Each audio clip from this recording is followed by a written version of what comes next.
저희가 오늘 6개월차 환자분이 오셨는데 그러면 수술이 잘 되신 거잖아요? 근데 그분한테 뭐가 궁금했는지 수술하기 전에 뭐가 되게 궁금하셨는지 아니면 뭘 알아보시기 위해 검색을 하셨는지를 여쭤봤더니 생착률이 얼마나 되는지랑 그리고 수술하고 나서 이 머리가 어쨌든 심어놓은 머리가 얼마나 오래 갈 것이냐 이 두 가지가 궁금하셨다고 하셔가지고 일단은 수술 전에 궁금한 도대체 생착률이 얼마나 나올 것인가 그리고 왜 병원마다 다른 얘기를 하는가 조금씩 100%라는 병원 말하는 병원들이 있는데 일단 그렇게 말하는 병원들은 다 지워주시면 됩니다.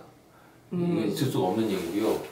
저희 생착률은 아무리 잘 돼도 90%에서 95% 정도라고 봐요. 그것도 아무리 잘 돼도 그것도 엄청 높은 네. 수치예요. 네. 이 수술 자체는 어떤 이유, 다양한 이유들로 인해서 다시 심어놓은 것들이 100% 안 날 수 있는 수술이기 때문에 안 나는 곳들이 만약에 한 곳으로 집중돼 버리면 눈에 띄게 빠져버린 부분들이 보일 수가 있거든요. 예, 그런 부분들이 있을 수 있는 수술들이라고 봐야 돼요. 예, 근데 저희 병원의 생착률을 굳이 물으시면 영상을 보십시오 라고 말씀드리죠. 영상을 보면 정확하게 밀도가 어느 정도 되는지 볼 수가 있고 이 정도 병원이면 한 90% 정도 나오는구나 라고 보시면 돼요. 처음 수술할 때랑 또 이제 재수술의 생착률에 대해서도 얘기를 좀 해보면 좋을 것 같아요. 이거는 이제 수술 이후에 생착을 방해하는 요인들이 얼마나 또 있느냐를 얘기하면 되는데 이거는 굉장히 많아요. 그래서 사람들마다 다 생착률이 다르다고 얘기하는 거예요. 예. 제일 많은 큰 거는 역시나 영양분 공급을 제때 제대로 잘 받을 수 있을까라는 거잖아요. 심고 나서 이거는 이렇게도 생각해 볼 수 있어요. 정해진 곳에 엄청나게 많은 양을 물량 공세를 막 투하해 버리면 엄청나게 많은 모낭을 다 집어넣어 버리면 그 모낭이 다 살까요? 그렇지 않겠죠. 예, 그러니까 적당한 정도의 밀도를 갖고 있는 모낭을 심는 게 중요해요. 그래서 모낭이 너무 많이 심어져 버리면 역시 생착이 떨어지게 되는 거고요. 그리고 똑같은 비슷한 이유인데 모낭들이 심을 때 너무 조밀조밀하게 심어버리면 심었을 때 모낭들이 서로 손상을 받아요. 예, 그러면서 생착 자체가 떨어지는 경우도 생길 수 있거든요. 예, 그래서 역시나 적당한 간격들을 유지하는 게 중요해요. 예, 이 적당한 간격들에 대해서 의사들마다 생각이 조금씩 다를 수 있기 때문에 서로 밀도에 대한 개념이 조금씩 달라지는 거죠. 어쨌든 저는 그 밀도를 굉장히 높이는 걸 선호하는 사람이고요. 그리고 아까도 얘기했지만 영양분 공급을 얼마나 잘 받을 것이냐에 관한 것 중에 하나가 기본적으로 영양분 공급이 잘 안 되는 타입이라면 문제가 되겠죠. 본인이? 그렇죠. 완전한 헤비 스모커, 담배를 맨날 달고 다니는 사람이에요. 맨날 술을 드시는 사람이죠. 그런 사람들은 당연히 혈관 목표가 좋을까요?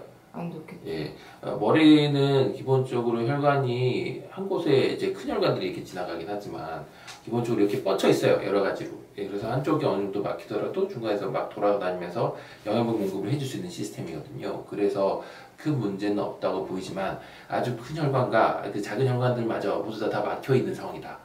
그렇다면은 기본적으로 생착률 자체가 그 구역들은 떨어질 수가 있겠죠. 영양분 공급이 안 되니까. 그런 타입들이 계실 수가 있어요. 케이스별로 보면 제가 아주 큰 케이스는 2케이스를 만들어 본 적이 있거든요. 네네. 한 분은 정말 아무것도 안 났고요. 한 분은 머리카락이 났는데 굉장히 얇게 났어요. 이런 경우가 생길 수가 있다고 봐요. 그런 경우들은 본인 인자들이 좀 갖고 계시는 경우가 많죠. 어떤 수술을 할 때 수술을 집도하는 의사의 어떤 실력이나 기술력도 중요하고 그리고 어떤 본인의 상태도 중요하고 이후에 팔로업도 중요하고 네, 그렇죠. 수술 전에 요즘에는 제일 각광받는 치료들 중 하나가 레이저 치료들이 있는데 레이저 치료 자체가 혈관들을 부풀 좀 더 풍부하게 해줄 거라고는 믿음들이 있어요. 의사들이 부스트업 시켜주는데 조금 도움이 될 수 있다고 여기는 거죠. 특히 기본적으로 혈관 분포 자체가 떨어지는 분들이 있을 수 있잖아요. 흉터를 많이 갖고 계시거나 아니면 화상을 입으셨다거나 이런 경우는 뒷머리도 좀 부족하거니와 기본적으로 혈관 분포가 떨어져 있는 딱딱한 조직들로 바뀌어 있어요. 이랬을 때 어떻게 부스트업을 시켜줄 것이냐 하는 수술 전후 치료를 어떻게 해줄 것이냐도 상관이 있거든요. 그 중에서 대표적으로 많이 쓰이는 게 스펙트럼이 좋은 레이저예요. 이런 걸 쓰면 좀 더 도움이 될 수 있겠죠. 그러면은 겸사겸사해서 저희 병원의 생착률이 왜 잘 나올 수밖에 없는지에 대한 이야기가 전 들어갔으면 좋겠어서. 그러니까 다른 병원들에서 좀 더 다른 거는 아웃 오브 바디 타입이 되게 신경을 많이 써요. 공기 중에 모낭이 노출되는 시간을 최소화하려고 해요. 손이 빠른 편이거든요.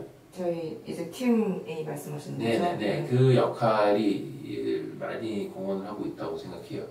밖으로 나오자마자 쉬는 경우들이 많으니까 대부분 1시간 내내 해결을 하려고 하고 해결을 해버리니까 생착률이 떨어지는 시간을 버는 거죠. 그리고 심을 때 어느 정도 밀도까지 올리면서 생착을 유지할 수 있느냐에 대한 노하우가 실은 있는 거고요. 그런 부분들을 좀 더 신경 쓰고 있기 때문에 당연히 잘할 수 있다고 봐요.